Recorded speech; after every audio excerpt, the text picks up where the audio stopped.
नमस्कार, मी संकेत आवटे। जर तुम्ही मागे चार्ट पाहत असाल ना, निफ्टीचा भयंकर क्रॅश होतोय। जवळपास हा 18,250 ला येऊन पोहोचलाय। 200-300 पॉइंटनी निफ्टी पडलाय। तर बँक निफ्टीचा जर तुम्ही अंदाज घेतला तर बँक निफ्टीमध्ये तर अक्षरशः रक्तपात सुरू आहे। जवळपास याने हाय गाठला होता 600 रुपयाचा। 42,600 वरून आता सध्या ट्रेड करतोय 42,250 च्या आसपास। एवढ्या मोठ्या प्रमाणात क्रॅश झाल्यानंतर आता करायचं तरी काय? बऱ्याच न्यूज येत आहेत, मार्केट एवढ्या लेवलला जाणार, तेवढ्या लेवलला जाणार। त्याचं रिझन काय आहे? तुमचा जो पोर्टफोलिओ आता सध्या लाल झालाय ना, त्याचं काय करायचं यावर अनेक उपाय आपण याच व्हिडिओमध्ये डिस्कस करणार। पण पहिला चॅनलला सबस्क्राइब करा, बेल आयकॉनला प्रेस करा आणि अशाच नवनवीन व्हिडिओ पाहत राहा। पहिला या सगळ्याची पार्श्वभूमी डिस्कस करू। थेट निर्णय येत आहे की आता परत इंटरेस्ट रेट हाईक करायचा। हा सगळ्यात मोठा परत एक निर्णय असेल। 50 बेसिस पॉइंटनी इंटरेस्ट रेट ते वाढवणार। या सगळ्याचं कारण काय? याच्या मागे थोडंसं जाऊ। ऍक्च्युअली महागाई वाढते, महागाई कंट्रोलच्या बाहेर जाते। ऑलरेडी महागाईवर आपण थोडाफार कंट्रोल कमवलेला आहे। जर ती परत कंट्रोल आपल्या हातातून निसटला ना तर अवघड जाणार प्रकरण। कारण एक गोष्ट लक्षात घ्या, महागाई वाढते याचा डायरेक्ट परिणाम कोणावर होणार? आपल्यासारख्या जनतेवर होणार। आपल्यावर परिणाम होतो याचा अर्थ आपण हा परिणाम कोणावर पुश करणार? सरकारवर करणार। तुमच्यामुळे महागाई वाढली, तुम्ही आपल्या देशाची वाट लावली, तुमच्यामुळे या वस्तू महागल्या, म्हणजेच आपण त्या सरकारला पुढच्या वेळी मत देणार नाही। आणि जर आपण मत देणार नाही तर यांना मलिदा फुकटचा बसून खायला मिळणार नाही। मग हे लोक काय करणार? तर आपलं सरकार टिकवण्याच्या मागे धावणार। जर यांना सरकार टिकवायचं असेल तर यांना महागाई कमी करावी लागणार। महागाई कमी करायची असेल तर इंटरेस्ट रेट वाढवावे लागणार। हे साधं सोपं समीकरण आहे। डोनाल्ड तात्या आता उठून बसलेत, त्यांना लवकरात लवकर 2024 ची इलेक्शन जिंकायचे, आतापासून तयारी त्यांनी सुरू केली। मग या सगळ्यावर लोकांचं मत जिंकायचं असेल, मन जिंकायचं असेल तर तुम्हाला काम करावं लागेल, इंटरेस्ट रेट हाईक करावे लागतील। कारण महागाई वाढल्यावर काय होतं ना, हे युरोपने पाहिलंय। युरोपचं जर उदाहरण घेतलं तर युरोपमध्ये आजपर्यंतची सगळ्यात मोठी महागाई आहे। हो, 41 वर्षातली सगळ्यात मोठी महागाई 11.1 11.5% आसपास महागाई आता सध्या तिथे आहे। साधं उदाहरण घ्या ना, आपल्याला जी बँक व्याजदर देते त्याच्यापेक्षा डबल महागाई आहे। तुमचा पैसा बँकेत ठेवून सुद्धा तो सडतोय, कमी होतोय। 1 लाखाचे परत पुढच्या वर्षी 90,000 रुपये होत आहेत। उदाहरण, एक बाईक मिळते आज 1 लाख रुपयाला, पुढच्या वर्षी तीच बाईक घेण्यासाठी तुम्हाला 1,12,000 रुपये पे करावे लागतील। पण तुमच्या बँकेमध्ये ते पैसे कितीने वाढतील? 1,05,000-6,000 रुपये होतील। म्हणजेच तुमचे पैसे कमी होत आहेत मार्केटच्या भावाने। यावरच अंकुश आणण्यासाठी आता सरकारने निर्णय घेतलाय की ही महागाई कंट्रोल करायची असेल तर इंटरेस्ट रेट कंटिन्युअसली वाढवावे लागतील। हेच इंटरेस्ट रेट जर वाढत गेले ना तर आपली इकॉनॉमी ढासळणार, कंपन्यांवर त्याचा परिणाम होणार, सेल्स ड्रॉप होणार। ऑलरेडी बऱ्याच कंपन्यांचा सेल्स ड्रॉप झालाय। ज्या भारतीय कंपन्या युरोपमध्ये काम करतायत ना, त्यांना याचा फटका बसलेला आहे, त्यांचा सेल्स ड्रॉप झालाय, जेणेकरून या कंपन्यांना खूप मोठ्या संकटाला सामोरं जावं लागतंय।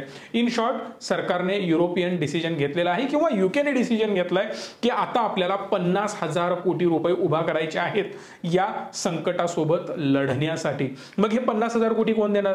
तुम्ही आणि आम्ही, म्हणजेच तिथली जनता। वेगवेगळ्या प्रकारे टॅक्सेशन लावलं जाईल आणि हा पैसा उकळला जाईल। तिथल्या वेगवेगळ्या कंपन्यांवर टॅक्सेस लावले जातील, परत त्यांच्याकडून पैसा उकळला जाईल। म्हणजेच तिथल्या कंपन्यांना संकट हे पाहायला मिळणार आहे। टाटा मोटरचंच उदाहरण घ्या ना, किंवा जॅग्वार लँड रोवरचंच उदाहरण घ्या। सेल्स ड्रॉप झाला, कंपन्यांना नुकसान पाहायला मिळतंय, कंपन्यांवर वेगवेगळे निर्बंध लादले जात आहेत। तिथल्या इलेक्ट्रिक व्हेकलवर एक ड्युटी लावण्यात येते। एक्स्ट्रा ड्युटी लागल्यामुळे परत इलेक्ट्रिक व्हेकलचं फ्युचर पुन्हा गडबडणार। Jaguar Land Rover completely electric फील्डमध्ये काम करणार किंवा इलेक्ट्रिक व्हेकल बनवणार आहे, मग त्यांना त्याचा परिणाम भोगावा लागेल। ऑलरेडी तुम्ही पाहिलं आहे, मेटल सेक्टरवर यांनी ड्युटी लावली होती। टाटा ग्रुप म्हणतच होता की आपल्याला मेटल बिझनेस इथून वाइंड अप मे बी करावा लागू शकतो, आपल्याला कंपन्या क्लिअरली इथं बंद कराव्या, युरोपमधून लागू शकतात। एवढ्या मोठ्या संकटांना तो सामोरा जात आहे। अशा अनेक भारतीय कंपन्या तिथं काम करतायत। मग बालकृष्ण इंडस्ट्रीज असेल, टाटा मोटर असेल, टाटाच्या मेटल रिलेटेड कंपनीज असतील किंवा मदरसन सुमी सारख्या कंपनीज असतील, यांना तिकडे इश्यू फेस करावे लागू शकतात। आणि या सगळ्याचा परिणाम भारतीय स्टॉक मार्केटवर सुद्धा होणार। ही अशी लिंक आहे। या सगळ्याचा परिणाम भारतीय इंडस्ट्रीवर किंवा भारतीय स्टॉक मार्केटवर कसा होणार हे तुम्हाला सांगतोय। आता ऑलरेडी इंटरेस्ट रेट तिकडे वाढतायत, व्याजदर चांगला मिळतोय, फिक्स्ड गॅरंटीड रिटर्न वाढत चाललेत। हे रिटर्न जर मला फिक्स्ड मिळत असतील तर माझी गुंतवणूक कुठे होणार? फिक्स्ड बॉन्ड मध्ये होणार किंवा फिक्स्ड सेक्टर मध्ये होणार, जिथून मला चांगले रिटर्न्स मिळतात, गॅरंटीड मिळतात। स्टॉक मार्केटची तिकडे रिस्क नसेल। मग FII सिंपल निर्णय घेणार की जी गुंतवणूक भारतीय स्टॉक मार्केटमध्ये केली आहे आणि मार्केट आता अनसर्टन बनत चाललंय, तर अशा केसमध्ये आपण तो पैसा काढायचा, फिक्स्ड रिटर्न देणाऱ्या ऍसेटमध्ये गुंतवणूक करायची. उदाहरण बॉन्डचं घ्या ना. स्टॉक मार्केटमधून पैसा काढायचा, बॉन्डमध्ये गुंतवायचा, बॉन्डमधला पैसा वाढत जाणार. स्टॉक मार्केटची रिस्क काहीच नाही, कारण मार्केट आता अनसर्टन झालंय, ऑलरेडी पीकवर जाऊन पोहोचलंय. एवढ्या मोठ्या पीकवर मला चांगले रिटर्न्स मिळत आहेत, तर तुम्ही पैसा काढणार, डायरेक्ट बॉन्डमध्ये टाकून देणार, सेफ रिटर्न. मार्केटमध्ये जे व्हॉलॅटिलिटी यायची येऊ दे, मार्केट क्रॅश व्हायचं होऊ दे, मी परत माझा मोठा पैसा घेणार आणि बॉटमला जाऊन लावणार आणि माझा पैसा वाढत जाईल, मार्केट वाढत जाईल. एवढं सोपं समीकरण FIIsने आखलंय. प्लस रुपया घसरतोय, रुपया खूप खालच्या लेवलला गेलाय आणि डॉलर स्ट्रॉंग झालाय, त्याचा पण फायदा त्यांना होणार, कारण स्टॉक्स विकले की चांगली अमाऊंट बनणार. ही चांगली बनलेली अमाऊंट जर डॉलरमध्ये कन्वर्ट केली तर अजून मोठी अमाऊंट बनणार आणि या सगळ्याचा फायदा FIIs आता उचलणार आहेत. ही पक्की न्यूज आहे. हे सगळं ऐकून पायाखालची जमीन हादरली ना. आता करायचं तरी काय, हा प्रश्न तुमच्याही मनामध्ये निर्माण झाला असेल. हाच प्रश्न माझ्याही मनामध्ये निर्माण होतो. एक्सपर्ट ओपिनियन्स आम्ही घेतो, माझी टीम जो फंड मॅनेज करते, आम्ही जो फंड मॅनेज करतो, आमची कंपनी जी फंड मॅनेज करते, अशा केसेसमध्ये काय करत असेल हा प्रश्न, आणि याचं उत्तर मी तुम्हाला देतोय. ऍक्च्युअली जे काही स्टॉक्स टोटल आपल्या पोर्टफोलिओमध्ये असतात, एक प्रकारचे स्टॉक असतात जे लॉंग टर्म साठी आपण बाय केले, 2 वर्ष, 5 वर्ष, 10 वर्ष आपण त्याकडे बघणार नाही होत. ठीक आहे, नजर आपली त्यावर असते, पण ते लॉंग टर्म साठी आपण बाय केलेले असतात. काही स्टॉक स्विंग साठी, शॉर्ट टर्म साठी असतात, जे लवकरात लवकर आपण विकणार असतो. अशा केसमध्ये आपण त्या स्टॉक मधून बाहेर पडायचं, जे शॉर्ट टर्म साठी, स्विंग साठी घेतले. हा पहिला गोष्ट मी करणार. दुसरी महत्वाची गोष्ट, जर तुम्ही चार्टवर पाहत असाल तर तुम्हाला पाहायला मिळेल की हा एक सुंदरम फास्टनर नावाचा चार्ट आहे किंवा हा स्टॉक आहे. मी यातून बाहेर पडलो बिकॉज हा पीक लेवलला होता. पीक लेवलवर आम्ही यातून बाहेर पडलो कारण मला वाटत होतं यामध्ये प्रॉफिट बुकिंगची गरज आहे, मे बी तो रिट्रेस होऊ शकतो. तसंच झालं. दुसरा एक स्टॉक मी तुम्हाला दाखवतोय ज्याचं नाव आहे ज्योती लॅब. मी हे सांगितले सुद्धा होते, मे बी तुम्ही बाय केले असतील. मी सांगितलं म्हणूनच त्याचं उत्तर पण देतो एक्झाम्पल सहित की योग्य लेवलला बाहेर पडणं सुद्धा गरजेचं आहे. चांगले स्टॉक आपण बाय पण करतो, पण त्याचा उपभोग घेता येत नाही, आपण योग्य लेवलला बाहेर पडत नाही. ज्यावेळी तो टॉपवरून खाली येतो, उदाहरण घ्या ना, 210 रुपयाच्या आसपास हा स्टॉक गेला होता, 208 210च्या दरम्यान. आज हा ट्रेड करतोय 190च्या आसपास. 20 रुपयांनी स्टॉक पडला, याचा अर्थ 10% क्रॅश झाला. मग 10% लॉस झाल्यावर तुम्ही यामधून बाहेर पडणार का? तर मनामध्ये भीती येते, अरे यार मला 25-30% प्रॉफिट दिसत होतं, आज आपण याच स्टॉकमध्ये 30% प्रॉफिट बुकिंग केलंय. मग 30% दिसतानाच अरे 10% अजून कमी झालं, तर आपण विचार करणार मायनर करेक्शन आहे, परत वर जाईल ना, याची वाट पाहत आपण बसणार. याचा अर्थ मला हे म्हणायचं नाही की हे 2 स्टॉक खराब आहेत.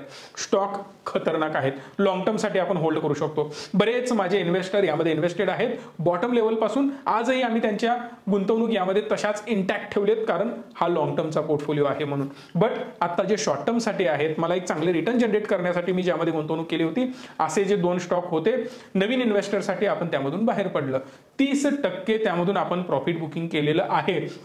असेच स्टॉक तुमच्याकडे पण असतील, तुम्हाला सुद्धा त्यामधून प्रॉफिट बुकिंग करावं लागेल, चांगली लिक्विडिटी ठेवावी लागेल, चांगल्या स्टॉकमध्ये योग्य लेवलला इन्व्हेस्ट करावं लागेल. मला 2 स्टॉक माझ्या नजरेमध्ये अजून चांगले होते, म्हणून हा सगळा पैसा मी उचलला, त्या 2 स्टॉकमध्ये इन्व्हेस्टमेंट केली, जेणेकरून ते स्टॉक त्याच लेवलला आहेत, थोडेसे वाढले पण आहेत. आजचा रिपोर्ट मी तुम्हाला सांगतोय, आणि हे स्टॉक मात्र 5 ते 10% क्रॅश झाले, म्हणजेच 10% गेन मला मिळाला. ज्या स्टॉकमध्ये मी आता गुंतवणूक केली ते थोडेफार चांगल्या लेवलला पण आहेत.